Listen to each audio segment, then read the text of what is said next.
let's talk about the experience on board Virgin Voyages. I'm Denise from Travel Brilliant, and I have been so fortunate this past year to be invited by so many of our preferred travel partners to come out and experience their product. So let's talk about Virgin Voyages. I was just able to sail in December, and this is my first experience sailing. I had gone to their launch party. I was invited to New York City oh my gosh, it's been 2 years since they officially launched. And so that was a really great experience. I did get to eat on board and see some of the entertainment, but this was my first time actually experiencing it as a sailor, and it was amazing. If you are a traditional cruiser, you've been on dozens of cruises and you love the main dining room and you love formal night and, the classic cruise experience, Virgin probably isn't going to be for you. But if you are new to cruising, if you've been hesitant to cruise, if you're looking for something a little bit different and sort of that classic cruise experience has never seemed appealing to you, I would recommend Virgin Voyages. So I was able to travel with my best friend, Rick, and it is an adult-only experience. So first of all, that's great. I love traveling with my family, but it is so cool to be able to experience a ship where there are no kids. So did that mean some of the entertainment was a little bit risque? Yes. But I didn't feel like anything was over the top in a negative way. It felt really fun and playful and adult, and it was a wonderful experience. I will also say it is very LGBTQ plus friendly. There was a drag queen that acted as the diva, and she was the host on board. But I will say we met another couple who was not LGBTQ plus. In fact, were considered boomers. They were an older married couple, and they were having a blast, and they had cruised dozens of cruise lines and really felt the experience on board Virgin Voyages was special. So I am going to start sort of with my favorite thing. I think the thing that made this cruise special beyond any other cruise, and that was the entertainment team. The entertainment team on board, I talked about the diva, and she was great. She hosted several things. She had her own show. She had bingo, which was so much fun. She hosted karaoke, and there were several times throughout the sailing that the entire entertainment team came out and, engaged with the staff, or not the staff, the sailors, and had a dance party and just helped to keep the atmosphere really fun and uplifted. There were, Sean, Sean the gamer hosted all of the gaming activities. So that was your trivia, your puzzles, your video games, anything like that. He was our host, and I love trivia. I'm a trivia junkie. We went every single day. The first trivia that we went to on board had over 200 people. When have you ever seen trivia be the hottest ticket on board? It was so much fun. I will say I did win several times. I am very competitive when it comes to trivia. And there was a magician, there was a foodie, there was so many other people in the entertainment staff whose job was to just kind of keep everything going and having a lot of fun. And the sailors really played into that. There was so many theme nights. The best, obviously, Scarlet Night, but there was pajama parties and people dressed up. Scarlet Night was so over the top, so much fun. The entire evening has its whole lore to it. The ship is decorated from top to bottom. For Scarlet Night, people are all dressed in their red, and there were so many activities, from dance parties to crafts. Everywhere you went, and every little nook and cranny of the ship, there was something going on. And it was an absolute blast. I had so much fun.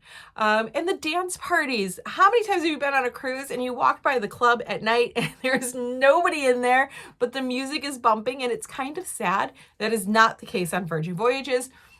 And one of the things I have to say is that the entertainment team did a really good job of keeping up everybody's energy. So the Manor is the dance club, and when that would open each evening, the entertainment team would do a little bit of a show, 5 minutes. They would put on a show, they would do an activity, and then they would get everybody kind of in the audience hyped up, and then they would come and bring everybody onto the dance floor. And they would come back periodically throughout the night and come through and, have a little experience with the guests. And so it really kept the energy up in the nightclub. But there was other entertainment. I said there was a magician. There's a really great, their signature show is called Dual Reality. And it is Romeo and Juliet, West Side Story meets kind of Cirque du Soleil. And it is a really, really cool show at sea.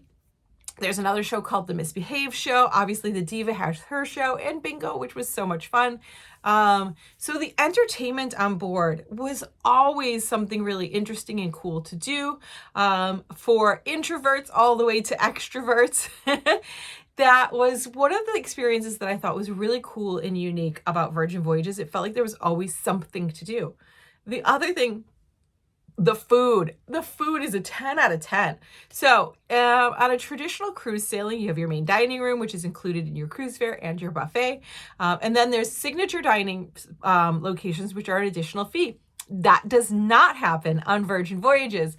On board Virgin Voyages, all of the restaurants are included, and they are all very, very good. My favorite was Test Kitchen, and that was a chef's tasting table, small plates. You could pair it with a cocktail, beer, or wine pairing.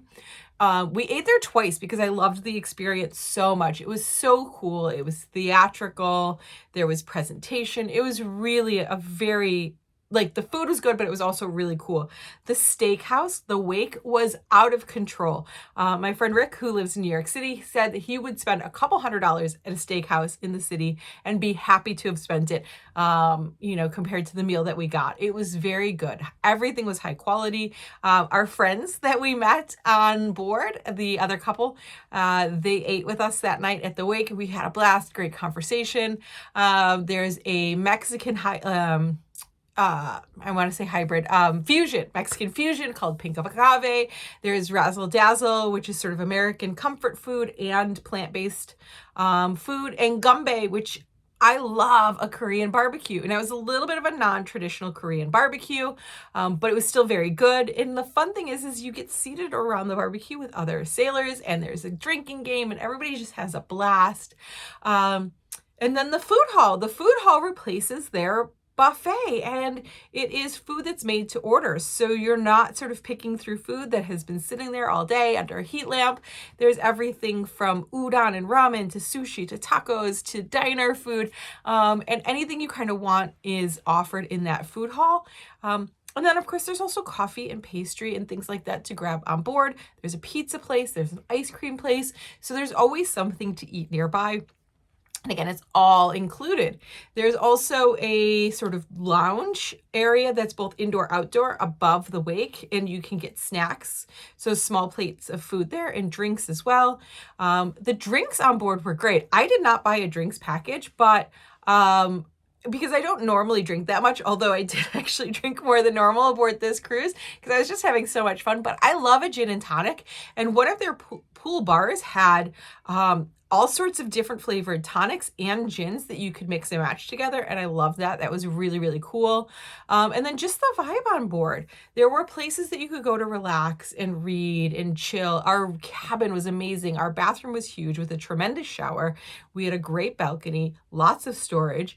But there was also so much fun if you want to interact, right? So you could be an introvert or an extrovert.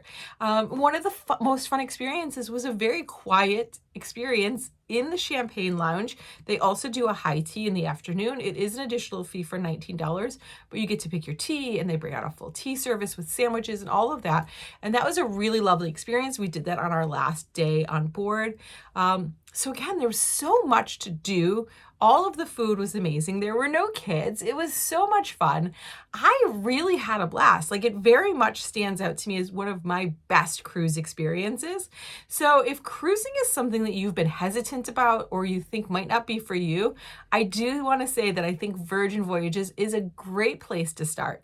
Now, our itinerary was a 7-night out of Miami, and it visited Roatan, Costa Maya, and Bimini. Unfortunately, we had bad weather, so we couldn't visit Bimini, but there's a couple different itineraries in the Caribbean. Some of them include the Dominican Republic and Key West. They also have several itineraries in the Mediterranean, and now I've had clients who have done Australia and New Zealand. So they do have lots of itineraries all over the world. It's a really fun experience, and I would definitely recommend that to you if you are either new to sailing or want to try something new, or have been hesitant to sail. If you guys have any question about Virgin Voyages, cruising in general, or you're ready to book that next cruise cruise vacation, you can drop a comment below, you can message us, or you can find us at travelbrilliant.net. And again, I'm Denise from Travel Brilliant, and I will see you real soon.